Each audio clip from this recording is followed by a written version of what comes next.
دنیا میں مجھے جو بھی ملا جتنا ملا ہے سب کچھ یہ میری ماں کی دعاؤں کا صلہ ہے، سب کچھ یہ میری ماں کی دعاؤں کا۔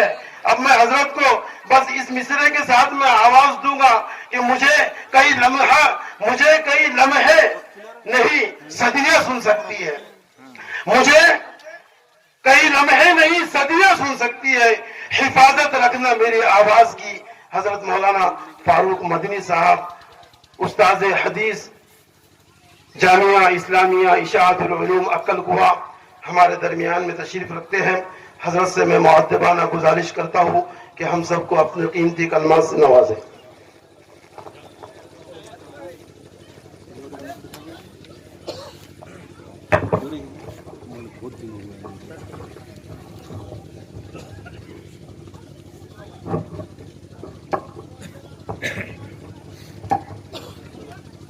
بسم اللہ الرحمن الرحیم، الحمد للہ والصلاة والسلام علی رسول اللہ وعلى آلہ وصحابتہ ومن والاه اما بعد،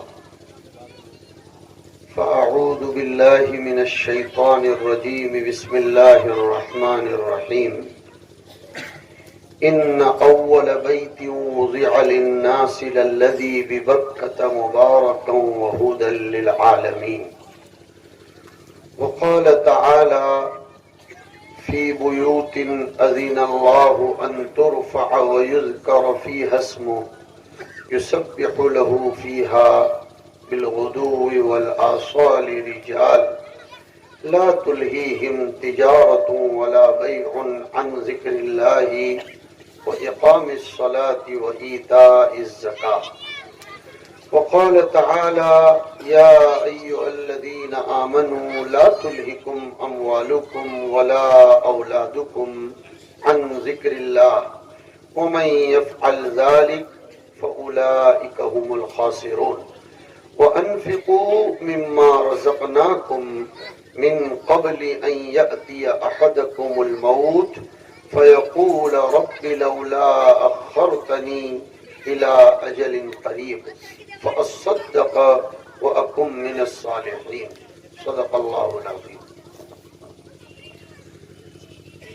گرامی قدر معزز و موقر حضرات علماء کرام، میرے بہت پیارے بھائیوں، دوستوں اور بزرگوں، اولاً تو میں آپ سبھی حضرات سے بصمیم قلب معذرت خواہ ہوں کہ راستوں کی کٹھنائیوں اور ہندوستان میں رہنے والے اور گاڑی چلانے والوں کی بدنظمی، جس بدنظمی کا اثر ابھی میں نے مسجد سے نکلتے وقت ہمارے جوتے چپلوں کی بے ترتیبی میں بھی دیکھا، اس کی زد میں آ کر صبح کا 5:30 بجے کا نکلا ہوا مسافر راستے میں اپنے تمام تقاضوں کو دبا کر، اس لیے کہ معاف فرمائیں، میرا یہ تجربہ ہے کہ جب کوئی پروگرام لے لیتا ہے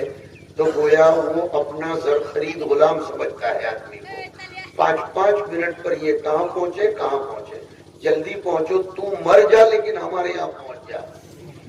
یہ عجیب و غریب حال ہے، لیکن میں سمجھتا ہوں کہ یہ دینی محبت ہے، نہ انہیں ہم سے کچھ لینا ہے نہ ہمیں آپ سے کچھ لینا ہے، لیکن میری تاخیر کا سبب بھی مجھے بیان کرنا ضروری تھا۔ راستے میں آپ یقین کیجئے 5:30 بجے سے لے کر اب تک چائے کا ایک کپ بھی میں نے پیا نہیں ہے، اور نہ آپ لوگوں کو توفیق ہوئی کہ اسٹیج پر کوئی چائے پیش کرے۔ خیر، بہرحال یہ تاخیر میری اس وجہ سے ہوئی، لیکن میں سمجھتا ہوں میرے بھائیوں کہ آپ لوگ بہت کامیاب لوگ ہو، میں آپ کو مبارکباد پیش کرتا ہوں۔ وہ کیسے؟ حدیث شریف میں آتا ہے، میں میری گفتگو کا آغاز کر چکا ہوں، سمجھنے والے چاہیے مجھے۔ حدیث شریف میں آتا ہے کہ ایک نماز سے لے کر دوسری نماز کا انتظار کرنے والا بھی نمازی ہی سمجھا جاتا ہے۔ ایک بڑی کام کی حدیث سناؤں، شاید 99% لوگوں نے سنی ہو، بخاری شریف میں موجود ہے کہ ایک مرتبہ حضرت ابو ہریرہ رضی اللہ تعالی عنہ اور حضرت کعب احبار کے نام سے جو پہچانے جاتے ہیں، بغور سنے بڑی کام کی بات ہے، وہ اصل یہودی تھے، بعد میں اللہ نے ان کو اسلام کی دولت سے مالا مال فرمایا۔ مذہب اختیار کرنا انسان کا اپنا آزادی اور اپنی ذہنی اور فکری حریت کا تقاضا ہے۔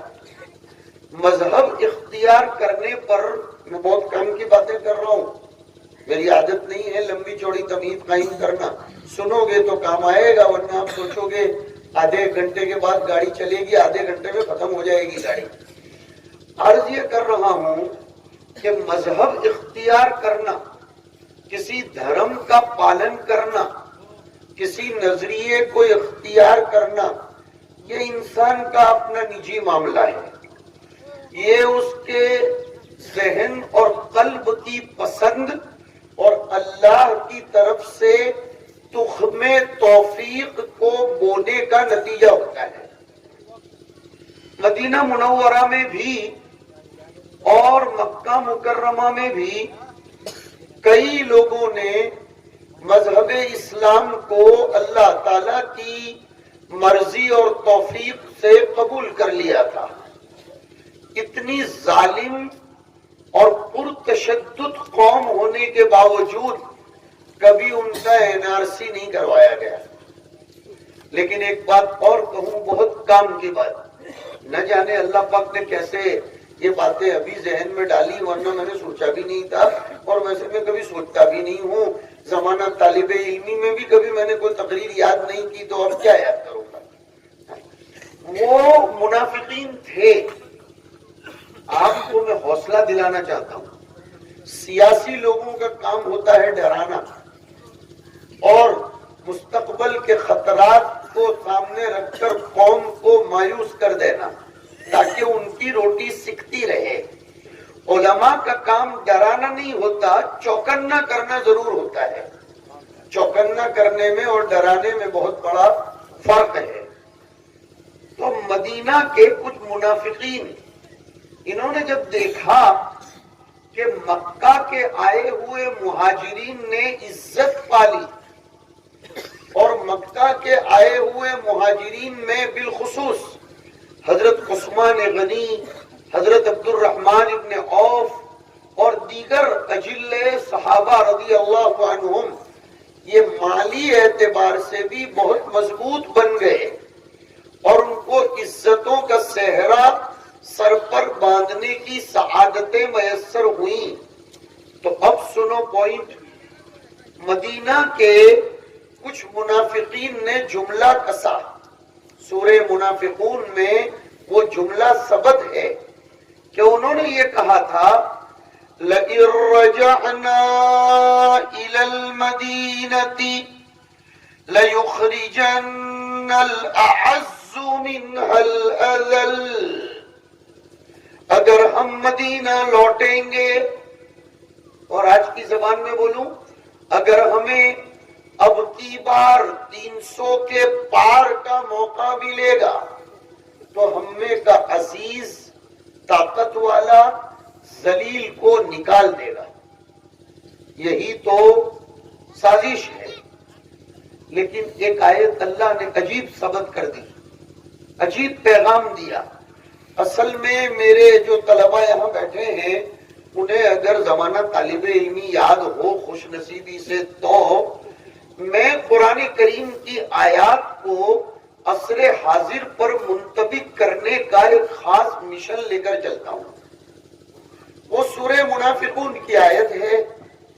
کیا ضرورت تھی کہ اللہ نے اس آیت کو اپنی ابدی کتاب میں جگہ عنایت فرمائی؟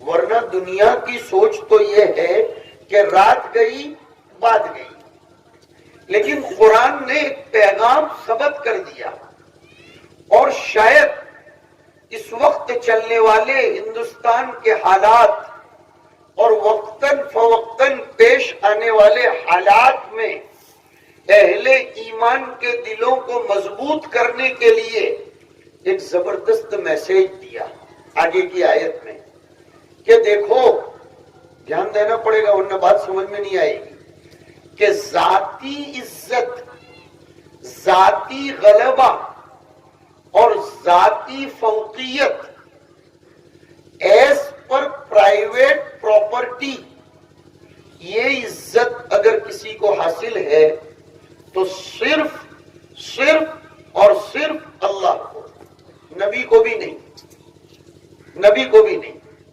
سمجھاتا ہوں نا، آپ فکر نہ کریں۔ کیوں؟ اللہ نے عجیب طریقہ اختیار فرمایا، وَلِلَّهِ الْعِزَّةُ وَلِرَسُولِهِ وَلِلْمُؤْمِنِينَ۔ ایسا نہیں فرمایا کہ وَلِلَّهِ الْعِزَّةُ وَلِمُحَمَّدٍ، نہیں، وَلِرَسُولِهِ۔ ایسا نہیں فرمایا کہ ولی عثمان، ولی ابی بکر، ولی عمر، نہیں، وللمؤمنین۔ مفسرین نے لکھا ہے کہ اس آیت سے پیغام پاس کیا جا رہا ہے کہ ذاتی عزت اور غلبہ صرف اللہ کو حاصل ہے، اگر محمد کو عزت ملی بھی ہے تو وہ اس کی صفت رسالت کی بنیاد پر ملی، اور اہل ایمان کو اگر غلبہ اور عزت ہے تو وہ ان کی صفت ایمان کی بنیاد پر ہے۔ اس آیت سے سبق ملا کہ اگر ہم لوگ دنیا میں، ہندوستان میں عزت کے ساتھ رہنا چاہتے ہیں، غلبے کے ساتھ رہنا چاہتے ہیں، تو اولین شرط یہ ہے کہ ہمیں اپنے ایمان کو مضبوط کرنا پڑے گا، مضبوط رکھنا پڑے گا، اور اس ایمان کو مضبوط کرنے کا سینٹر، اس کا مرکز اور اس کا پاور ہاؤس، یہ دو ہی چیزیں ہیں، مسجد اور مدرسہ۔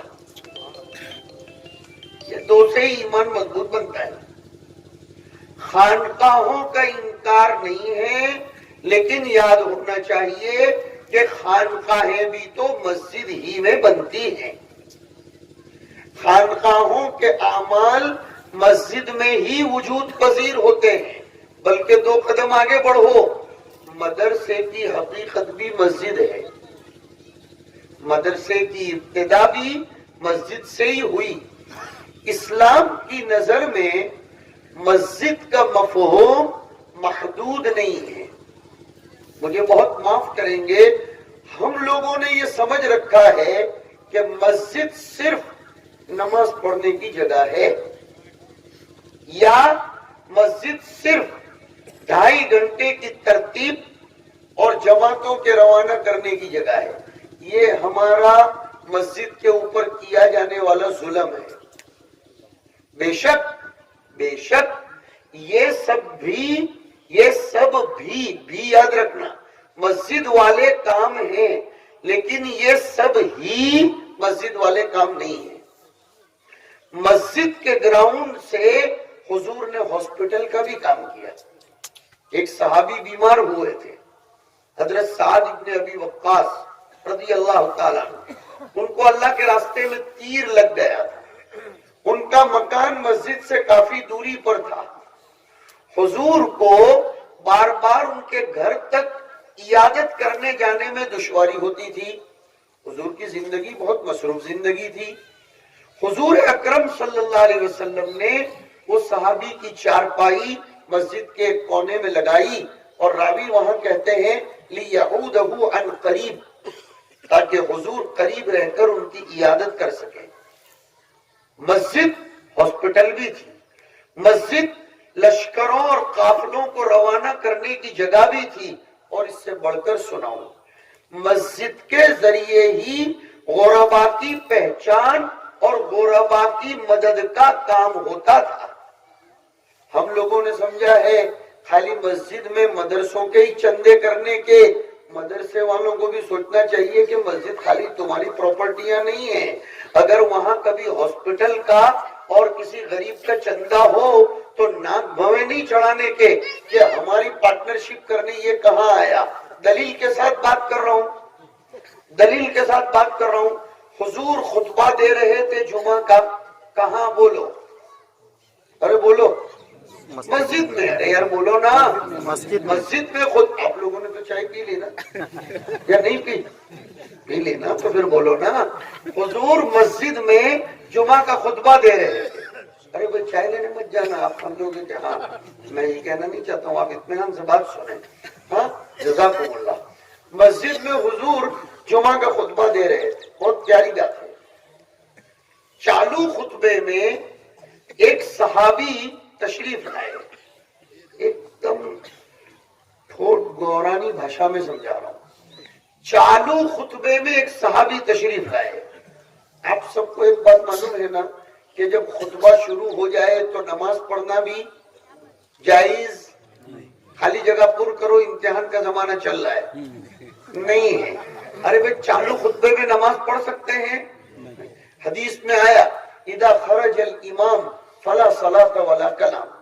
اس میں نے ایک اصلاح بھی کر دی کہ ہمارے ہندوستان میں عجیب دور ہے، مسجد میں خطبہ چلتا ہے اور اوباش قسم کے جوان باہر کھڑے کھڑے باتیں کرتے ہیں، آوازیں کرتے ہیں۔ حرام ہے، حرام۔ کتنا بڑا حرام سناؤں، کتنا بڑا حرام۔ چالو خطبے میں اگر مسجد میں کوئی غلط کام کرتا ہو تو اس کو روکنا بھی حرام ہے۔ اللہ اکبر۔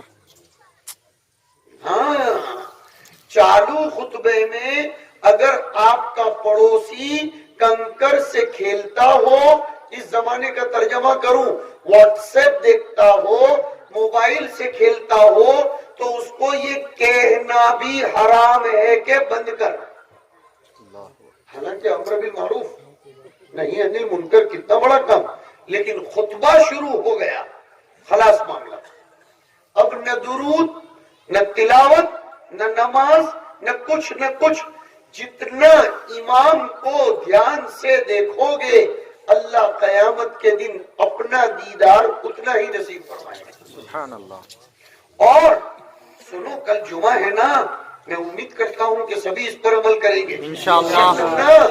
مسجد میں امام کے قریب بیٹھو گے، حدیث میں آتا ہے کل قیامت کے دن عرش کے اتنے ہی قریب جگہ ملے گی۔ سبحان اللہ۔ تو وہ صحابی تشریف لائے، حضور کا خطبہ چل رہا تھا، حضور تو چاروں طرف نظر دوڑاتے تھے نا۔ حضور کا مراقبہ ایسا نہیں ہوتا تھا کہ امت سے بے خبر، نہیں یار یہ غلط بات ہے، او بھائی یہ غلط بات ہے کہ ہم ایسے لگ جائے تلاوت میں، نماز میں کہ ہمیں پتہ ہی نہ چلے کیا ہو رہا ہے۔ نہیں، ایک جملہ کہوں علماء کے کام کا اور آپ کو سمجھاؤں گا پھر۔ استغراق فی الصلاۃ مطلوب نہیں ہے، خشوع فی الصلاۃ مطلوب ہے۔ اس کی اور ایک دلیل یاد آئی، حضور فجر کی نماز پڑھاتے تھے، لیکن پیچھے سے اگر بچوں کے رونے کی آواز آتی تھی حضور نماز کو شارٹ کر دیتے تھے، مختصر کر دیتے تھے۔ اس سے کیا پتا چلا کہ حضور کو پتا چلتا تھا کہ پیچھے کیا ہو رہا ہے۔ یہ غلط طریقہ ہے کہ آپ بولو جو دنیا میں ہوتا ہونے دو، ہم تو مسجد میں آ گئے نا، اب کوئی بات ہی نہیں۔ ارے کوئی بات ہے یار، مسجد پر پتھراؤ ہو رہا ہے اور آپ کہتے نہیں ہمارے بڑوں نے ہمیں منع کیا ہے، ایسے بڑے بے وقوف۔ مسجد ہے تو ہم ہیں، مسجد ہے تو ہماری بستی ہے، مسجد ہے تو فضائل اعمال ہے، مسجد ہے تو منتخب احادیث ہے، مسجد ہے تو مرکز ہے، مسجد ہے تو بڑے ہیں، مسجد نہیں ہے تو کون بڑا یار؟ کہ بڑوں کو ممبر پر بیٹھنے کا موقع بھی کب ملے گا اگر مسجد نہیں ہوگی؟ ایک جگہ ایسا ہوا تھا، اس لیے بول رہا ہوں کہ مسجد میں تعلیم چل رہی ہے، مسجد پر پتھراؤ ہو رہا ہے، تو باہر سے لوگوں نے فون کر کے کہا کہ ذرا دروازے تو بند کر دو تاکہ مسجد کا نقصان نہ ہوگا۔ نہیں، ہمارے بڑوں نے منع کیا، تعلیم میں لگو۔ تو پھر ارے یہ کوئی طریقہ، کون سے بڑے ہیں ایسے مہا بے وقوف بڑے؟ ہاں، ایسے بڑوں کو مارو گولی کہ جو مسجد کی حفاظت سے بھی روکتے ہوں، اسی بزدلی نے تو ہماری بابری مسجد گروا دی ہے. یہ بہت پرانی تاریخ ہے, میں کھولنا نہیں چاہتا ورنہ ابھی میرے جذبات بھی بھڑکیں گے اور آپ لوگ برداشت نہیں کر سکیں گے. یہ جو سہتے سہتے اور یہ برداشت کرتے کرتے ہم لوگ چلے آئے اور ہمیں جو حکمت مصلحت اس میں جو دبا کر رکھا گیا, تو آج ملک کا یہ حال ہوا ہے کہ من چاہی زندگی ہندوستان میں چل رہی ہے. کوئی تو معاملہ ہوتا ہے یار. خطبہ دے رہے تھے حضور, العقلاء تکفیہم الاشارہ. میں نے ان باتوں میں بہت کچھ کہہ دیا سمجھنے والوں کے لیے. حضور نے وہ صحابی کو دیکھا تو ان کے کپڑے پھٹے پرانے تھے. دیکھو حضور کا دھیان کتنا جاتا تھا چالو خطبے میں. وہ تو بیچارے غریب صحابی تھے, کنارے پر آ کر بیٹھ گئے, اس لیے کہ مسجد میں صفیں پھلانگ کر جانا بھی حرام ہے. سب پھلانگ کر نہیں جانے کا, جلدی آنا ہو, آگے بیٹھنا ہو تو جلدی آ جاؤ. جی حضور نے ایسے نظر دوڑائی, ان کے کپڑے پھٹے پرانے تھے. چالو خطبے میں حضور نے وہ صحابی کو خطبہ روکا اور فرمایا, اے فلان کھڑے ہو جاؤ. تم نے 2 رکعت پڑھی نہیں؟ کہا حضور ابھی پڑھ لیتا ہوں. حالانکہ میں نے ابھی بولا نا چالو خطبے میں نماز پڑھنا حرام. لیکن حضور کا تو ہر کام کوئی نہ کوئی وجہ اور حکمت پر مشتمل ہوتا تھا. اب پوری مسجد کی نظر وہاں گئی. جیسے ابھی اگر یہ پورے مجمع میں سے کوئی ایک آدمی کھڑا ہو اور اس کو میں کچھ کہوں تو پورا مجمع اس کو دیکھے گا کہ نہیں کہ حضرت کس کے ساتھ بات کر رہے ہیں یار چالو بیان میں. ہاں تو پورے مجمع نے دیکھا. وہ پورا مجمع کس کا تھا؟ حضرات صحابہ کرام رضی اللہ عنہ صحابہ تھے. وہ تو حضور نے اپنے خطبے کا جو مضمون تھا وہ تھوڑا سا بدل دیا. غریبوں کی ہمدردی اور قسم پرسی والے لوگوں کے ساتھ بہت زیادہ عنایتیں کرنا وغیرہ, اس کا بیان حضور نے جاری کر دیا. صحابہ تو سمجھ گئے کہ حضور ہمیں یہ صحابی کی طرف توجہ دلا رہے ہیں. کہاں نماز پورا ہونا تھی, جو صحابہ نے وہ صحابی کو چندہ دینا شروع کیا کہ وہ صحابی نے ماشاءاللہ ڈھیر سارا مال جمع کیا. دیکھو یہ مدد کا کام کہاں سے کروایا جا رہا ہے؟ مسجد سے. چیریٹی کا کام کہاں سے کروایا جا رہا ہے؟ مسجد سے. اور آؤ دعوت کا کام بھی, دعوت سے ایک تو مصیبتیں ہمارے دماغ میں ایک ہی ہے, گشت, جماعت, اجتماع. نہیں, دعوت کا مطلب مسلمانوں کو بھی دعوت اور غیر مسلموں کو بھی دعوت, وہ بھی مسجد سے ہوا. مسجد کسی کے باپ کی پراپرٹی نہیں ہے یار, یہ دماغ میں سے نکال دو کہ کوئی غیر مسلم کو مسجد میں نہیں آنے دینے کا. اب تو مسلمانوں پر بھی حکم لگ رہے ہیں کہ یہ آوے وہ نہ آوے. حضور تو ایک مشرک کو مسجد میں لا رہے ہیں. حدیث کی دلیل کے ساتھ بات کرتا ہوں, انکار کرنے سے پہلے اپنے ایمان کی سلامتی کی فکر کرنا. ایک صحابی, اس وقت صحابی نہیں تھے, وہ مشرک تھے, دشمن تھے اسلام کے, ان کو پکڑ کر لایا گیا. حضور نے ان کو کسی جیل خانے میں نہیں ڈالا, وہ تو مشرک تھے, انہیں پکڑا اور مسجد کے ایک ستون کے ساتھ بندھوا دیا. سمامہ ابن اسال الحنفی رضی اللہ تعالی مسجد کے ستون کے ساتھ بندھوا دیا. 3 دن تک وہ بندھے رہے, ان کا کھانا پینا وہاں پہنچتا تھا. حضور 5 وقت کی ہر نماز کے بعد جب وہاں قریب سے گزرتے تھے, سنو کیا فرماتے تھے؟ بھائی کیا خیال ہے تمہارا, تم کو ہمارے بارے میں کیا لگتا ہے, ہم تمہارے ساتھ کیا کریں گے؟ وہ بھی ہوشیار تھے, انہوں نے جواب دیا, ان تقتل زادمین وان تنعم تنعم علی شاکرین. اللہ کے نبی اگر تم قتل کر دو گے تو میں قتل کرنے کا حقدار ہوں, اس لیے کہ میں مشرک بنا کر آپ کے پاس پکڑ کر لایا گیا ہوں, اور اگر آپ مجھ پر انعام کرو گے تو میں اس کا شکریہ ادا کروں گا. ہوشیار تھے, ایسا بھی نہیں کہا کہ میں اسلام لے آؤں گا. وہ غیرت مند قوم تھی. حضور نے پھر بھی مجبور نہیں کیا, 3 دن تک ان کو یہی سوال ہوتے رہے. جب 3 دن ہوئے حضور نے ان کی رسی کو چھوڑا, وہ مسجد ہے, مسجد نبوی کے باہر کی باوڑی کے پاس گئے, غسل فرمایا اور اللہ کے رسول کے ہاتھ پر آ کر اسلام قبول فرمایا. اس سے کیا سبق ملتا ہے کہ مسجد کو حضور نے جیل خانہ بھی بنایا تھا, مسجد کو حضور نے اخلاق حسنہ کے بتانے کا ایک موقع بھی بتلایا تھا, مسجد کو حضور نے ایک آدمی کو اسلام کی عملی دعوت دینے کی جگہ بھی بنایا تھا. یہ سبق ہم لوگ بھول گئے ہیں, اصل میں یہ سبق بھول گئے. مسجد میں سے ہی وفود روانہ ہوتے تھے, مسجد میں سے سیاستوں کے کام ہوتے تھے. جب سے ہم نے مسجدوں کو محدود اور مقید کر دیا, تب سے اللہ رب العزت کی نظر کرم میں کمی ہو گئی.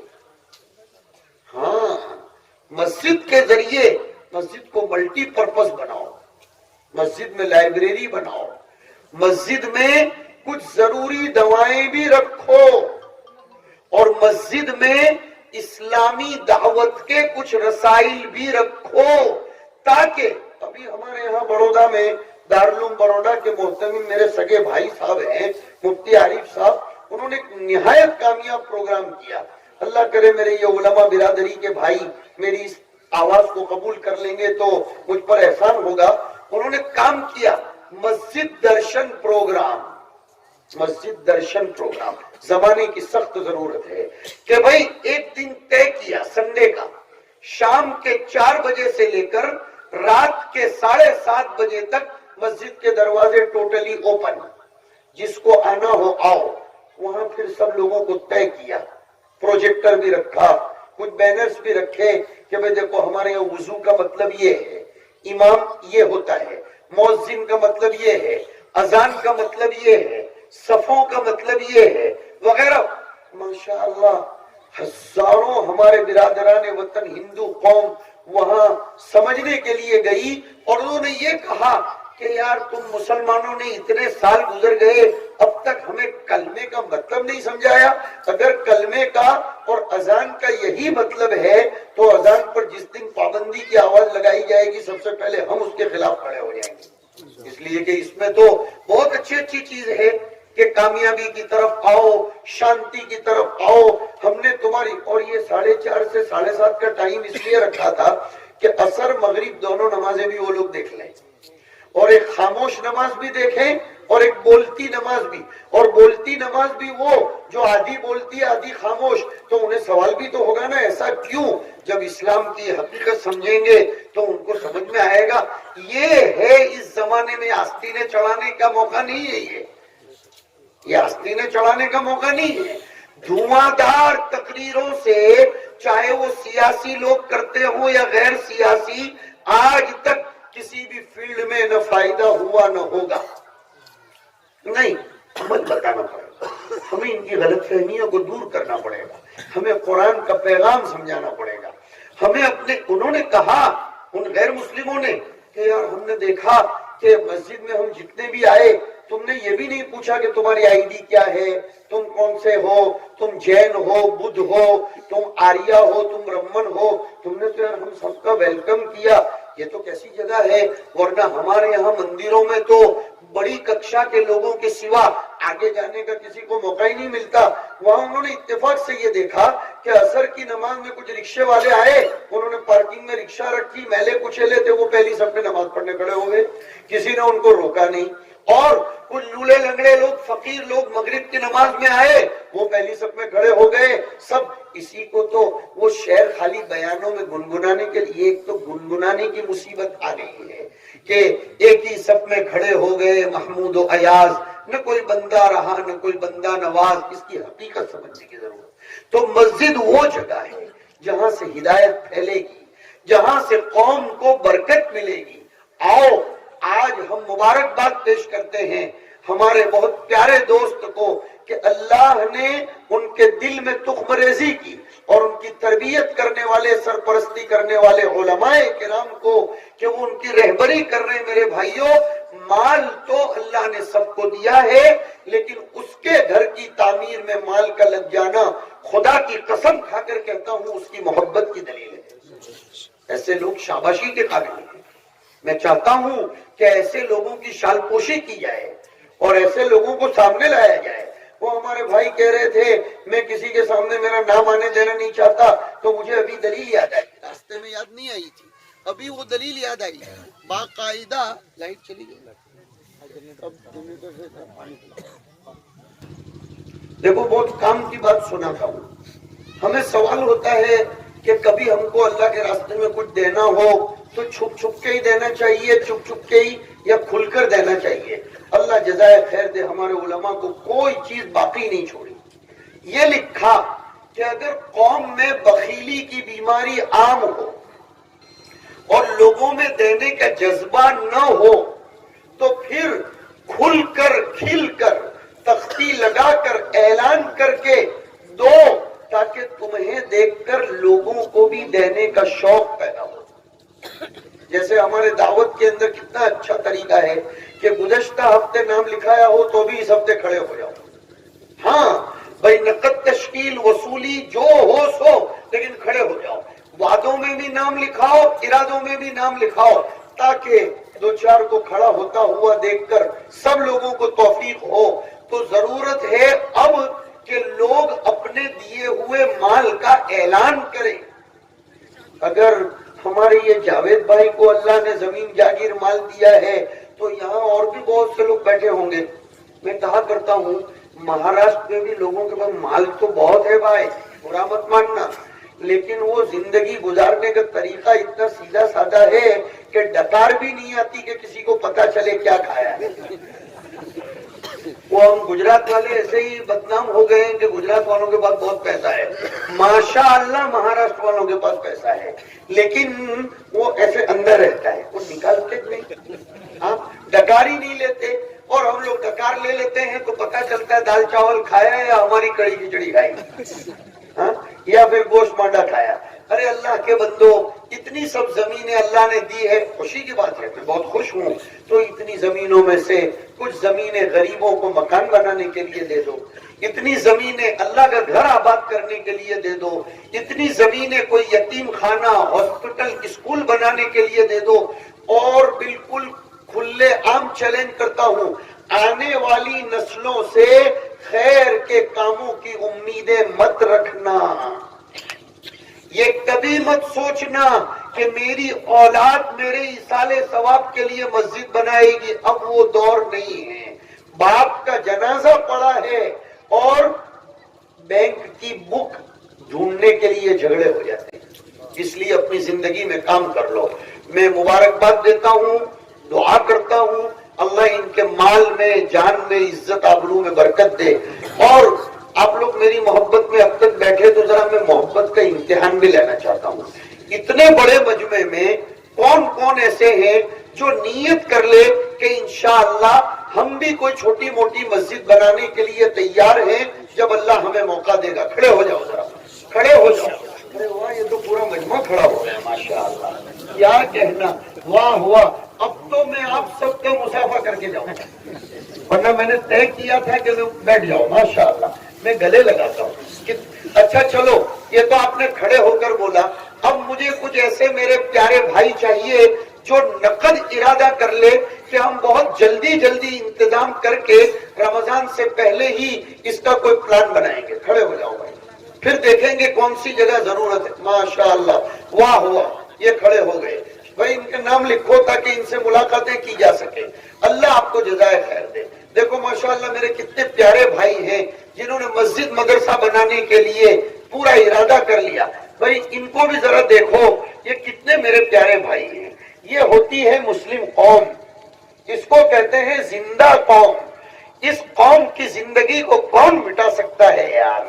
اس قوم کو کون مٹا سکتا ہے جو اپنے اللہ کو راضی کرنے کے لیے صرف 10 منٹ کی گفتگو میں کھڑی ہو جائے؟ ہاں ماشاءاللہ، اللہ آپ کے لیے انتظام کر دے۔ اور کوئی بڑی بات نہیں ہے۔ دیکھو میں آپ کو ایک مثال دوں، آپ نے بہت سے لوگ دیکھے ہوں گے جن کے پاس بمبئی تک جانے کا کرایہ نہیں ہوتا، لیکن ہر سال حج عمرے کو جاتے ہیں کہ نہیں؟ جاتے ہیں کہ نہیں؟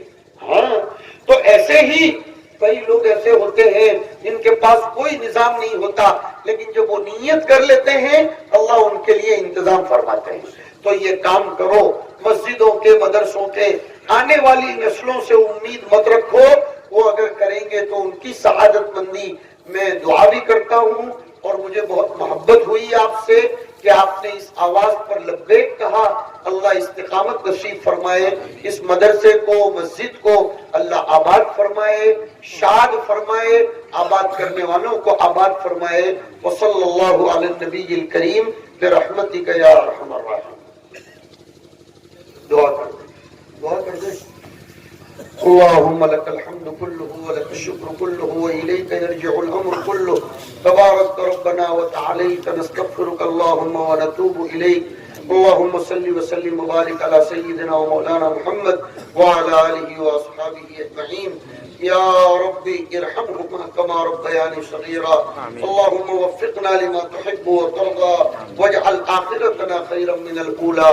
اے اللہ، ہمارے بھائی نے، ان کی پوری فیملی نے اپنی والدہ کے نام سے جو مسجد مدرسہ تعمیر کیا، اے اللہ ان کو آباد فرما، ضرورتوں کے پورا ہونے کا ذریعہ بنا، ہدایت اور برکت کا ذریعہ بنا۔ اور ہمارے جن بھائیوں نے زندہ دلی کا ثبوت پیش کرتے ہوئے نام لکھوائے اور ارادے کیے، اے اللہ ان کے ارادوں میں برکتیں نصیب فرما۔ اے اللہ اس بنجر زمین کو آباد فرما، قال اللہ قال رسول کے ذریعے اس کو خوب آباد فرما، اس کو علوم و معارف کا مرکز بنا، اس کو تحقیقات کا مرکز بنا۔ اے اللہ، اے اللہ ہندوستان کے حالات پر رحم فرما، ہمارے ملک کے غداروں کا خاتمہ فرما، وفاداروں کی زندگیوں میں برکت نصیب فرما، ہمیں اپنے ملک عزیز سے محبت کرنے والا بنا، ہمیں اپنے بزرگوں کی قربانیوں کی لاج رکھنے والا بنا۔ ہماری دعاؤں کو محض اپنے فضل و کرم سے حضور اکرم صلی اللہ علیہ وسلم کے صدقے طفیل قبول فرما۔ وصلی اللہ علی النبی الکریم برحمتک یا